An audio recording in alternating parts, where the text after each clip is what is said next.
Hey everybody, Don Georgievich here. Welcome to 7 Days to Mastering the Art of the Interview. This is Module 6, Interviewing to Take Home the Gold. Let's get started. So in this video, we are going to cover company research, or how to do company research, how to shake hands. I know we already covered that in a previous module, but we're going to touch on it again. It's really important. Preparation, but not memorization. People often confuse that. Questions that you can ask the interviewer, mental preparation, closing the interview, and the ever critical following up after the interview. Interviewing is kind of like being selected to compete in the Olympics. I mean, you've already outperformed hundreds or maybe even thousands of competitors, and you're down to the final round.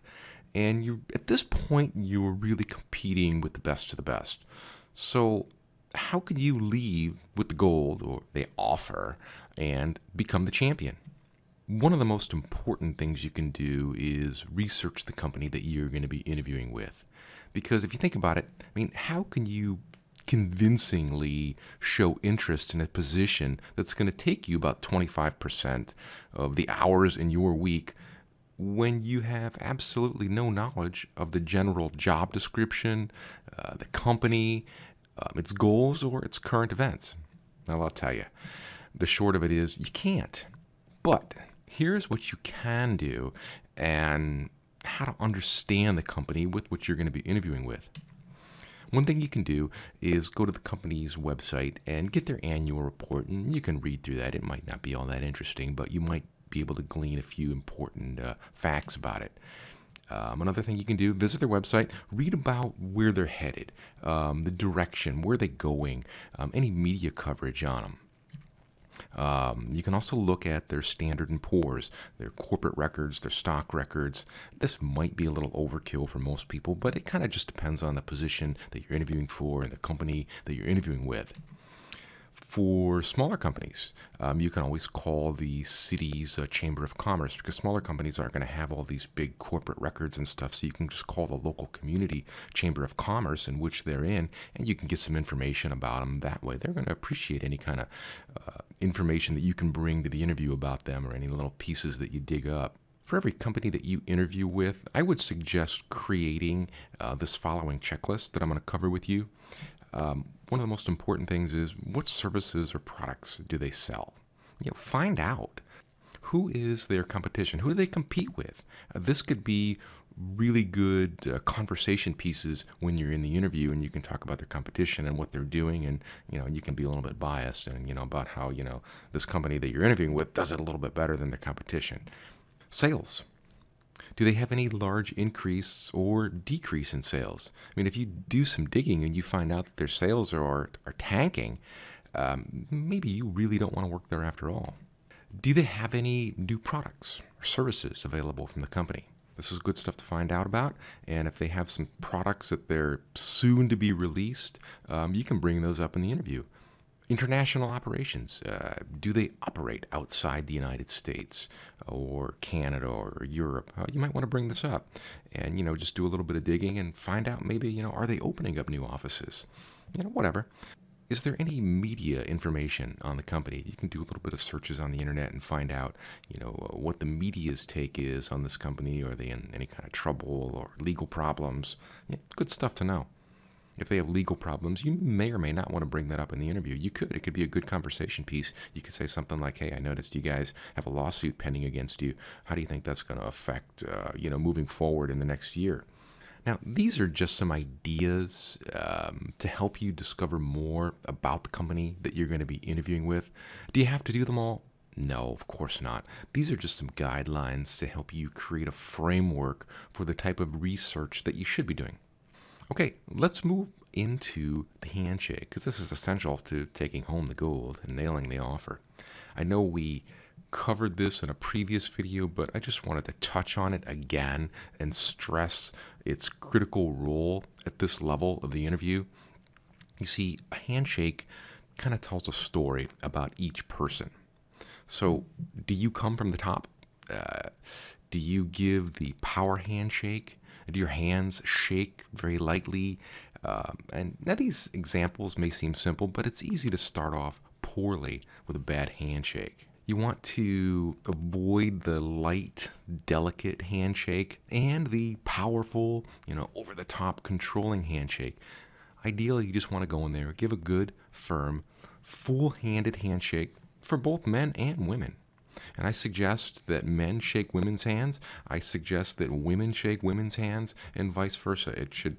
It's a two-way street. Everybody really should be shaking hands.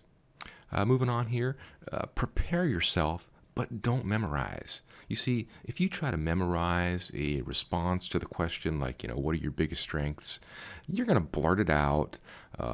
Privately, you're going to be congratulating yourself on your memory, but your interviewer's going to kind of stare at you in disbelief at how quickly, you answer this question without seeming to give it much consideration. And then your interviewer is going to follow up with something like, so what do you consider your biggest strength? And then, you're going to quickly realize that, well, you really weren't prepared for that one. So instead, what you want to do is quickly think of some challenges in your work background, both positive and negative, and then tie your answer into those challenges, your response, and the results. So let's look at an example of the STAR formula that'll help you answer this question. So the first thing in a STAR is the situation. So let's say you set up the situation as, your sales division. Productivity decreased, and it seemed that your division would not meet or exceed their annual goals. The action that you took was you observed the staff to see where the bottlenecks were occurring. You determined a need for additional employee development and training, and you focused on employee development through intense training. The end result was that you hit corporate budget at a year end, and you were noted by management for exceptional problem solving and turnaround capabilities. So now when they ask you, what is, one of your biggest strengths, your response might be, well, my biggest strength is my ability to identify potential problem areas, solve the problems, and produce results. And then you might give an example and say something like, when my division's productivity decreased, it seemed as though we would not meet or exceed our annual goals. And then you really just continue on with your story about not meeting the goals, just like the way I covered in the previous slides. And that's it. That's a slam dunk answer. And this same scenario would also work if the interviewer asked you something like, describe a difficult situation and how you dealt with it. Or, what would management say about you? When you think through specific situations that you've encountered, this is going to allow you to choose scenarios that are really most appropriate to the question. Okay, let's move on to questions that you should have for the interviewer. And here are some good ones. The first one here is, how does my job fit in with the mission of the organization? Corporate performance or profitability? Or, what will I be contributing to the organization? You could be setting yourself up for something like that because they might ask you, well, I don't know, what will you be contributing? But so you have to balance that if that's a good question for you to ask in the interview or not. What makes your company different from others? And don't just say that, but, you might want to mention a competitor, like, what makes your company different from, XYZ company? Another good one you can ask is, what is your corporate culture? And as with any of these, ask the interviewer questions, but don't just ask them questions for the sake of asking questions. Make sure you have a specific reason for knowing the answer. Make sure that the answer to that question is going to help you determine whether you want to work there or not. So if you start asking them every question under the sun, they're going to start to think you're crazy. So make sure your questions have a real purpose. Okay, the next one here is mental preparation. This one may seem a little hokey, but it's really proven to be a good tactic in any high-stress situation. As you arrive early for your interview, at least 15 minutes, and you're waiting to be called in, mentally prepare for your interview. Visualize this. Think about this, okay? Picture the interview going smoothly. Picture the interviewer asking you questions and you answering them perfectly. Just imagine the interviewer telling you that you seemed perfect for the job as you leave, and you're even more excited about the position. You see, these are just some of the things that should be going through your mind. So if you're nervous, start your mental preparation by taking deep breaths and thinking, you are, and then, fill in the blank. That could be, you are right for the job. This is right for me. I can do this. And you inhale, and you're relaxed, and you exhale. And you repeat this procedure until you are totally relaxed. Avoid thinking, what if they don't like me? You have to get that out of your mind. Or, what if I get stumped? And you need to focus instead on relaxing. Just try it.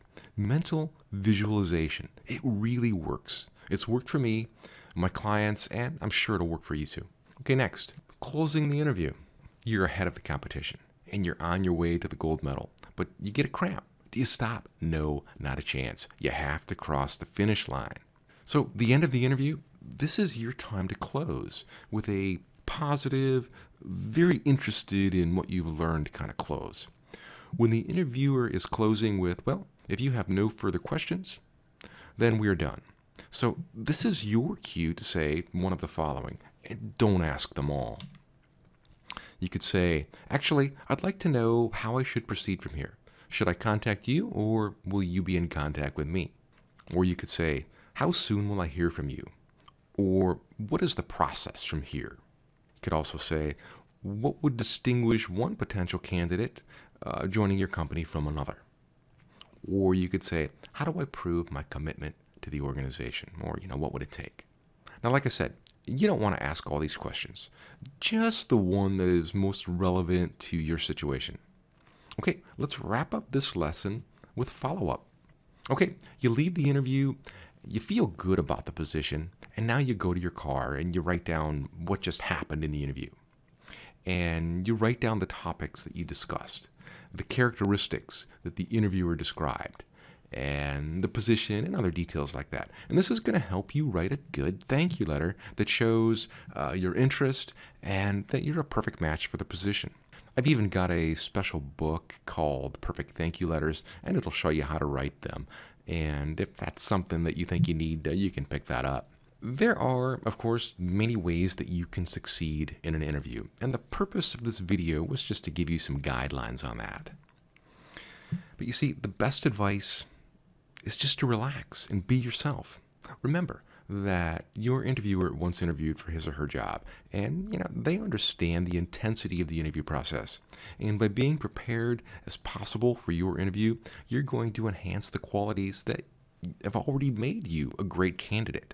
So just remember that it takes preparation and knowing how to play the game with strategy and excellence to win. Okay, that's all I have for you today. In the last module, which you'll get tomorrow, I'm going to cover follow-up in more detail, and that lesson will be titled Following Up After the Interview.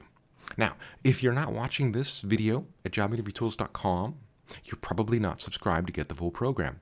So head on over to jobinterviewtools.com/7days and register so you can be sure that you're getting the full program. Plus, you'll even get more resources from me that I only share in email. It's all free, so you have nothing to worry about.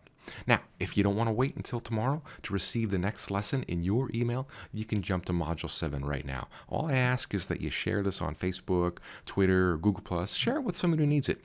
And use the share buttons below, and you'll automatically jump to the next lesson. And of course, I would love to hear your comments. Have you used any of these techniques in today's lesson to get the job offer, position yourself to get the job? Have they worked? Or what has worked for you? I'd love to hear your story. And just what have you been doing to stand out in your interviews? Hey, that's all I have for you today. I'm Don Georgievich. Stay on your game. I'm here to help you succeed so you can enjoy a prosperous career and lead a lifestyle that you love. I'll see you in the next video. Bye-bye. Hi, Don. This is Dusty. I just wanted to thank you again for all the help you gave my husband with his interview process. My husband has never gone through an interview before. He works in the oil and gas industry and was taking a career change. He decided, or in the same industry, he had to go through numerous interviews in order to obtain a position. In fact, 4 interviews with one company. Your tools helped him so much and helped him be at ease with what he was going through. Thank you so much. My husband did get the job. After this year that we've had, today we smile. I just wanted to thank you again, and I would recommend your product to absolutely anybody. We really appreciate all of your help. Thanks again, and all I could do is say you're awesome. Thanks. Bye.